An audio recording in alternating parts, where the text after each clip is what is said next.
Apa kabarnya A dan PP hari ini? Insya Allah A dan PP dalam keadaan yang sehat. Amin.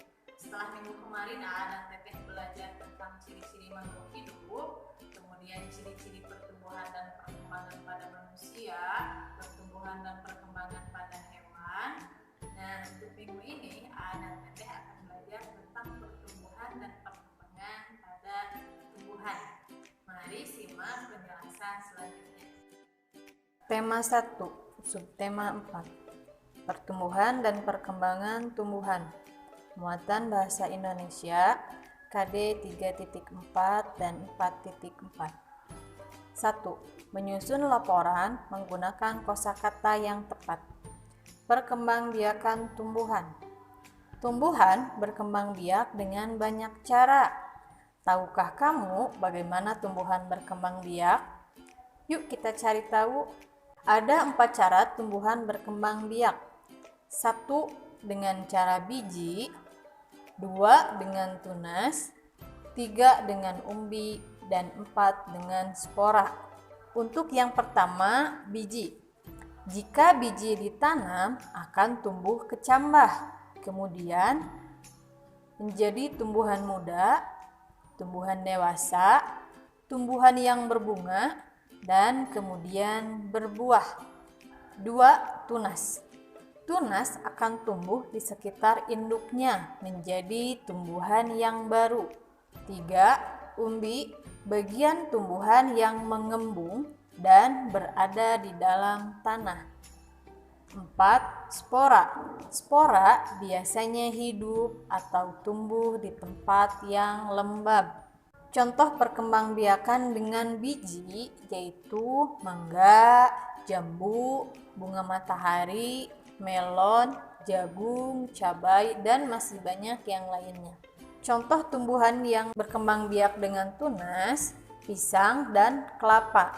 Kemudian contoh tumbuhan yang berkembang biak dengan ubi ada kentang, bawang merah, bawang putih, wortel, dan lain-lain.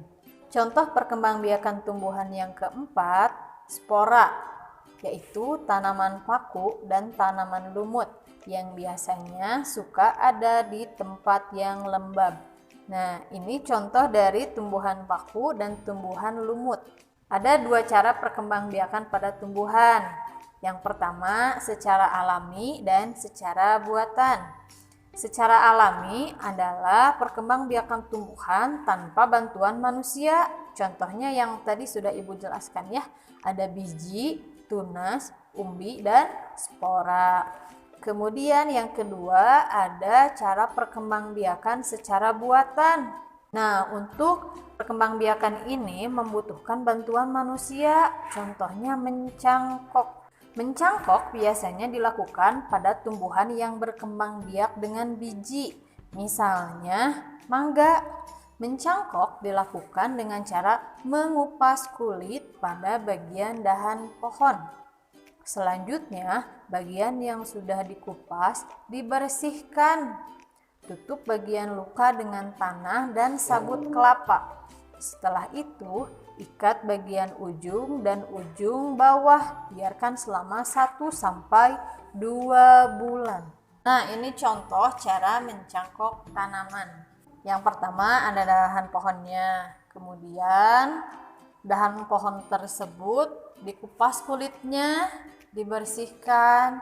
Setelah itu ditutup lukanya menggunakan tanah dan sabut kelapa. Ikat ujung atas dan ujung bawahnya. Tunggu 1-2 bulan dan akan tumbuh tumbuhan yang baru. Namun ternyata cara mencangkok ini ada kekurangan dan kelebihannya. Kelebihan mencangkok itu dapat tumbuh dan berbuah dengan cepat. Sementara kekurangannya adalah kurang kuat dan mudah roboh. Menuliskan ciri-ciri pada tumbuhan. Kamu dapat menuliskan ciri-ciri tumbuhan dengan kosakata yang sudah kamu ketahui. Semakin banyak kosakata yang kamu pahami artinya, maka kamu akan semakin mudah menjelaskan ciri-ciri tumbuhan. Contoh ciri-ciri durian adalah berbentuk bulat, mempunyai duri, berwarna hijau, dan memiliki biji. Nah, sekarang ada latihan bahasa Indonesia untuk A dan Teteh ya. Boleh disimak dulu videonya, kemudian A dan Teteh mengerjakan latihan untuk bahasa Indonesianya. Selamat mengerjakan, tetap semangat, dan selalu jaga kesehatan. Wassalamualaikum warahmatullahi wabarakatuh.